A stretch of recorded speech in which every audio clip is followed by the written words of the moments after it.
Hello and welcome to DG education. આજે આપણે ભારતના ઇતિહાસ વિશેની લેક્ચર સિરીઝમાં લેક્ચર નંબર 7માં અગત્યના 30 MCQ પ્રશ્નો વિશે વાત કરીશું। તો ચાલો શરૂ કરીએ। ક્વેશ્ચન નંબર 1, સંઘમાં રહેવાવાળા બૌદ્ધ ભિક્ષુઓ માટેના નિયમો કયા ગ્રંથમાં આપેલા છે? તો બૌદ્ધ ધર્મનો વિનય પીટક જે ગ્રંથ છે એમાં સંઘમાં રહેવાવાળા બૌદ્ધ ભિક્ષુઓ માટેના નિયમો આપેલા છે। નેક્સ્ટ, મૌર્ય સામ્રાજ્યના શિલાલેખો નીચે પૈકી કયા સ્થળેથી મળી આવેલા છે? તો આનો આન્સર થઈ જશે ડી, એટલે કે આપેલા તમામ સ્થળ। લુંબિની કે જે નેપાળમાં આવેલું છે, રૂપનાથ કે જે મધ્યપ્રદેશમાં આવેલું છે, અને સારનાથ જે છે એ ઉત્તર પ્રદેશમાં આવેલું છે। અહીંયા ત્રણ જગ્યાએથી સમ્રાટ અશોકના એટલે કે મૌર્ય સામ્રાજ્ય વખતના શિલાલેખો મળી આવેલા છે। નેક્સ્ટ, મૈત્રક વંશના રાજા ધ્રુવસેન બીજાના સમયમાં વલ્લભીની મુલાકાત કયા ચીની યાત્રાળુએ લીધી હતી? તો આનો આન્સર થઈ જશે બી, એટલે કે જ્યારે મૈત્રક વંશના રાજા ધ્રુવસેન બીજા વલ્લભી કે જેની રાજધાની હતી એ રાજ કરતા હતા એ સમયે ચીની યાત્રાળુ યુએન સાંગે છે એ વલ્લભીની મુલાકાત લીધી હતી। નેક્સ્ટ, ભારતમાં 15મી સદીમાં નીચે પૈકીના કયા પરદેશી લોકો આવ્યા ન હતા? તો ભારતમાં 15મી સદી વખતમાં કે એના પછી પણ જર્મન લોકો છે એ ક્યારેય પણ છે ભારતમાં આવ્યા ન હતા। બાકીના પોર્ટુગીઝ, ડચ અને અંગ્રેજ લોકો જે છે એ ભારતમાં આવ્યા હતા। નેક્સ્ટ, મોહેંજો-દડો બાબતે કયા વિધાનો સાચા છે? તમને 4 વિધાનો આપેલા છે અને યોગ્ય વિકલ્પ પસંદ કરવાનો છે। તો આનો આન્સર થઈ જશે ડી, એટલે કે 4 વિધાન છે એ સાચા છે। જોઈ લઈએ તો મોહેંજો-દડો બાબતે હડપ્પી સંસ્કૃતિમાં આ શહેરનું નગર આયોજન છે એ શ્રેષ્ઠ હતું, તો એ વાત સાચી છે। નેક્સ્ટ છે, પૂર અને ભેજથી બચવા ઊંચા ઓટલાઓ પર ઘર બાંધવામાં આવેલા હતા, તો એ વાત પણ સાચી છે। રસ્તાઓ નાના મોટા રસ્તાઓને એકાબીજીને કાટખૂણે મળતા હતા, તો એ વાત પણ સાચી છે। વિશ્વની આદર્શ ગટર યોજના છે એ કાર્યરત હતી, તો જે હડપ્પી સંસ્કૃતિ હતી એના સમયગાળામાં બીજી જે કોઈ પણ સંસ્કૃતિ હતી એમાં મોહેંજો-દડો જેવી છે એ ગટર યોજના ક્યાંય પણ તમને જોવા મળતી નથી। નેક્સ્ટ, આગળનો ક્વેશ્ચન જોઈએ એ પહેલાં જો તમે ચેનલમાં નવા હોય તો ચેનલ છે સબસ્ક્રાઇબ કરો, બાજુમાં રહેલા બેલ આઇકનને દબાવો જેથી લેટેસ્ટ વિડીયોની નોટિફિકેશન તમને મળી રહે। સાથે જણાવવાનું કે આ ક્વેશ્ચનની PDF ફાઇલ તમારે જોતી હોય તો અમારી ટેલિગ્રામ ચેનલ ડીજી એજ્યુકેશનમાં તમે છે એ જોડાઈ શકો છો। નેક્સ્ટ, આગળનો ક્વેશ્ચન જોઈએ તો નીચેના વાક્યો તપાસો અને યોગ્ય વિકલ્પ પસંદ કરો। તો આનો આન્સર છે થઈ જશે એ, એટલે કે બંને વાક્યો જે છે એ સાચા છે। જોઈ લઈએ તો કે ઈસવીસન 1781માં હોરન હેસ્ટિંગ્સે કલકત્તામાં મદ્રેસાની રચના કરી જેથી મુસ્લિમ લોકો પર્શિયન અને અરેબિક ભાષાનો અભ્યાસ કરી શકે, તો એ વાત છે એ સાચી છે। નેક્સ્ટ, ઈસવીસન 1800માં અંગ્રેજી અધિકારીઓને ભારતીય ભાષાઓ અને રિવાજો શીખવાડવા માટે ફોર્ટ વિલિયમ કોલેજની સ્થાપના કરવામાં આવી હતી, તો આ વાત પણ છે એ સાચી છે, એટલે બંને વાક્યો સાચા છે। નેક્સ્ટ, ગાંધીજીએ બિહારમાં ચંપારણમાં ગળીના ખેતરોના માલિકો મારફતે તીનકટિયા પદ્ધતિથી ભારતીય ખેત મજૂરોના થતા શોષણ સામે અહિંસક સત્યાગ્રહ કર્યો અને સરકાર પાસે કાયદો પસાર કરાવીને આ પદ્ધતિ કયા વર્ષમાં બંધ કરાવી હતી? સાદી ભાષામાં કહીએ તો જે ચંપારણનો સત્યાગ્રહ છે એ કયા વર્ષમાં થયો હતો? તો એ થઈ જશે ઈસવીસન 1917માં। નેક્સ્ટ, આગળનો ક્વેશ્ચન જોઈએ તો નીચેના વાક્યો તપાસો અને યોગ્ય વિકલ્પ પસંદ કરો। તમને 4 વાક્યો આપેલા છે, તો આનો આન્સર છે એ થઈ જશે ડી, એટલે કે આપેલા તમામ વાક્યો છે એ યોગ્ય છે। જોઈ લઈએ, ખેડા સત્યાગ્રહ 1978માં શરૂ થયો હતો, તો એ વાત સાચી છે। ચંપારણ સત્યાગ્રહ અને મિલ આંદોલન બાદ આ ત્રીજો સત્યાગ્રહ હતો ગાંધીજીનો, એ વાત પણ સાચી છે। જમીન મહેસૂલ આકારણી મુખ્ય બાબત હતી ખેડા સત્યાગ્રહમાં, તો એ વાત પણ સાચી છે। આ સત્યાગ્રહમાં સરદાર પટેલ નવા નેતા તરીકે બહાર આવ્યા હતા, તો આ વાત તમામે તમામ છે એ સાચી છે। નેક્સ્ટ, આગળ જોઈએ તો રાસબિહારી બોઝે સર્વસંમતિથી ઇન્ડિયન ઇન્ડિપેન્ડન્સ લીગ અને આઝાદ હિન્દ ફૌજના સર્વોચ્ચ નેતા તરીકે સુભાષચંદ્ર બોઝની વરણી કયા સ્થળેથી કરી હતી? તો આ સ્થળ થઈ જશે સિંગાપોર। નેક્સ્ટ, આગળનો ક્વેશ્ચન જોઈએ તો ભારત જ્યારે સ્વતંત્ર થયું ત્યારે ઇંગ્લેન્ડમાં કયો પક્ષ છે એ સત્તા ઉપર હતો? તો જ્યારે ભારત સ્વતંત્ર થયું એટલે કે 1947માં ત્યારે ઇંગ્લેન્ડમાં છે એ લેબર પાર્ટી અથવા તો જેને આપણે મજૂર પક્ષ કહીશું એ છે એ સત્તા ઉપર હતો અને ત્યાંના એટલે કે ઇંગ્લેન્ડના જે વડાપ્રધાન છે એ ક્લેમેન્ટ એટલી હતા। નેક્સ્ટ, આગળનો ક્વેશ્ચન જોઈએ તો તમને આ ક્વેશ્ચનમાં બે યાદી આપેલી છે, યોગ્ય જોડ બનાવી સાચો વિકલ્પ પસંદ કરવાનો છે. તો આનો આન્સર જે છે એ થઈ જશે એ, એટલે કે જે તમને પહેલી યાદી આપેલી છે એમાં શહેરના નામ આપેલા છે અને બીજી યાદીમાં શહેર જે નદીના કિનારે વસેલું હતું તે નદીનું નામ તમને આપેલું છે. તો જોડ જોઈ લઈએ. મોહેજો-દડો છે એ સિંધુ નદીના કિનારે હતું, હડપ્પા છે એ રાવી નદીના કિનારે હતું, રોજડી છે એ ભાદર નદીના કિનારે હતું અને લોથલ છે એ ભોગાવો નદીના કિનારે હતું. તો તમામ જોડ છે તમને આ રીતે યોગ્ય રીતે જ આપેલી છે. નેક્સ્ટ આ ક્વેશ્ચનમાં પણ તમને બે યાદી આપેલી છે અને યોગ્ય વિકલ્પ પસંદ કરવાનો છે. આનો આન્સર થઈ જશે સી. જે પહેલી યાદી છે એમાં તમને ભક્તિ મૂવમેન્ટ એટલે કે જે ભક્તિ ચળવળ હતી એના મહાનુભાવોના નામ આપેલા છે અને જે બીજી યાદી તમને આપેલી છે એમાં એમના કાર્યપ્રદેશ એટલે કે એ કયા પ્રદેશમાં રહીને છે ભક્તિ મૂવમેન્ટ છે કરતા હતા. તો એ જોડ બનાવવાની છે. જોઈ લઈએ તો નામદેવ જે સંત છે તેઓ મહારાષ્ટ્રમાં છે ભક્તિ મૂવમેન્ટ ચલાવતા હતા. ચૈતન્ય છે એ ઓરિસ્સામાં, રામાનંદ જે છે એ વારાણસી ખાતેથી અને મીરાબાઈ જે છે એ રાજસ્થાન ખાતેથી છે આ ભક્તિ મૂવમેન્ટ છે એ ચલાવતા હતા. નેક્સ્ટ આગળ જોઈએ તો આમાં પણ તમને બે યાદી આપેલી છે અને તમારે જે યુદ્ધો છે એને સમયગાળા સાથે જોડેલા છે એ જોડમાંથી કઈ જોડ છે એ સાચી છે એ તમારે પસંદ કરી યોગ્ય વિકલ્પ પસંદ કરવાનો છે. તો આપણે આનો આન્સર જોઈએ તો આનો આન્સર થઈ જશે સી, એટલે કે પહેલી, બીજી અને ત્રીજી જોડ છે એ સાચી છે. ચોથી જોડ તે તમને આપેલી છે એ છે ખોટી છે. જોઈ લઈએ તો કે પ્રથમ કર્ણાટક યુદ્ધ જે છે એ ઈસવીસન 1747થી 1748માં થયું હતું. તો આ વાત પણ સાચી છે. પ્રથમ વિશ્વયુદ્ધ જે છે એ ઈસવીસન 1914થી લઈને 1918માં થયું હતું. તો આ વાત પણ સાચી છે. બીજું વિશ્વયુદ્ધ જે છે એ ઈસવીસન 1939થી ઈસવીસન 1945માં થયું હતું. એ વાત પણ સાચી છે.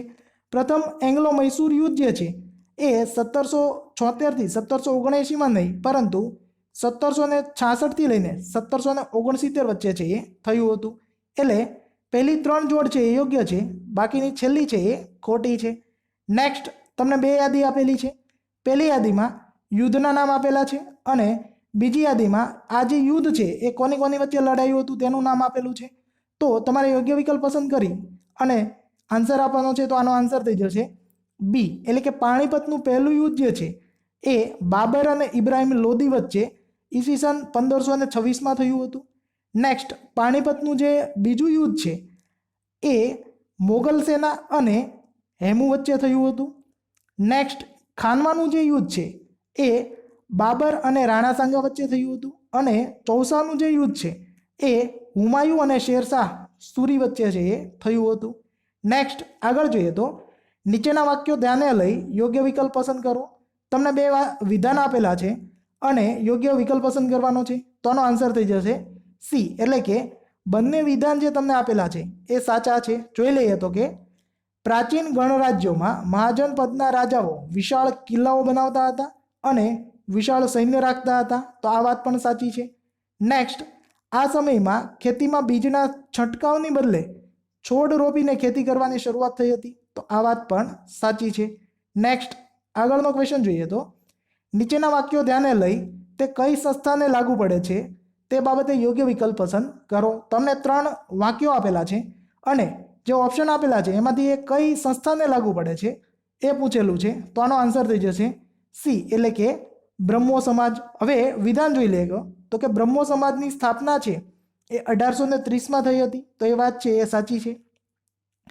આ સંસ્થા એટલે કે બ્રહ્મો સમાજ બધા પ્રકારની મૂર્તિ પૂજા અને બલિની વિરુદ્ધ હતી. તો એ વાત પણ સાચી છે. તેના અનુયાયીઓ ઉપનિષદોમાં વિશ્વાસ રાખતા હતા. તો એ વાત પણ સાચી છે. અને બ્રહ્મો સમાજ જે છે એની સ્થાપના છે એ રાજા રામમોહન રાય દ્વારા છે કરવામાં આવી હતી. નેક્સ્ટ મોગલ બાદશાહ મહમૂદ શાહે પેશવા બાજીરાવ સાથે સિરોજની નજીક એક સંધિ કરી હતી. તે મુજબ પેશવા બાજીરાવને કયા પ્રદેશના અધિકારો પ્રાપ્ત થયા હતા? તો સિરોજની નજીકની જે સંધિ હતી તેના મુજબ પેશવા બાજીરાવને માળવા પ્રદેશ જે છે એના ઉપરના અધિકારો છે એ પ્રાપ્ત થયા હતા. નેક્સ્ટ પૂના સમજૂતીની જોગવાઈઓ અનુસાર પછાત જાતિઓના પ્રતિનિધિઓ માટે પ્રાંતિક ધારાસભાઓમાં સામાન્ય મત વિસ્તારમાં કુલ કેટલી બેઠકો અનામત રાખવાનું નક્કી થયું હતું? તો જે પૂના સમજૂતી થઈ હતી એના મુજબ પછાત જાતિઓના પ્રતિનિધિઓ માટે છે જે પ્રાંતિક ધારાસભાઓ હતા એની અંદર સામાન્ય મત વિસ્તારની અંદર કુલ 148 બેઠકો છે એ અનામત રાખવાનું નક્કી થયું હતું. નેક્સ્ટ, નીચેના પૈકી કઈ હડપ્પન સાઇટ બે સાંસ્કૃતિક તબક્કાઓ દર્શાવે છે? એક હડપ્પન અને બીજો પૂર્વ હડપ્પન. તો જે હડપ્પન સાઇટ બનવાલી જે છે એ તમને બે સાંસ્કૃતિક તબક્કાઓ દર્શાવે છે, એક હડપ્પન અને એક છે એ પૂર્વ હડપ્પન. નેક્સ્ટ, આગળ જોઈએ તો કાલીબંગન સ્થળેથી પ્રાચીન સમયના માટીના રમકડાના અવશેષો મળી આવેલા છે. કાલીબંગન કયા રાજ્યમાં આવેલું છે? તો જે કાલીબંગન શહેર જે છે એ રાજસ્થાનમાં આવેલું છે.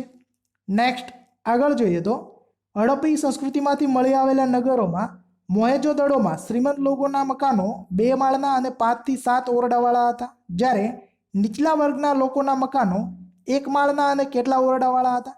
તો હડપ્પી સંસ્કૃતિમાં જે મોહેંજો-દડો શહેર છે એમાં નીચલા વર્ગના જે લોકો હતા એમના મકાનો 1 માળના અને 2 થી 3 ઓરડાવાળા છે એ હતા. નેક્સ્ટ, પ્લાસીના યુદ્ધથી ઈસ્ટ ઇન્ડિયા કંપનીને કેટલા પરગણાની જાગીર મળી હતી? તો પ્લાસીના યુદ્ધ પછી છે એ ઈસ્ટ ઇન્ડિયા કંપનીને 24 પરગણાની જાગીર છે એ મળી હતી.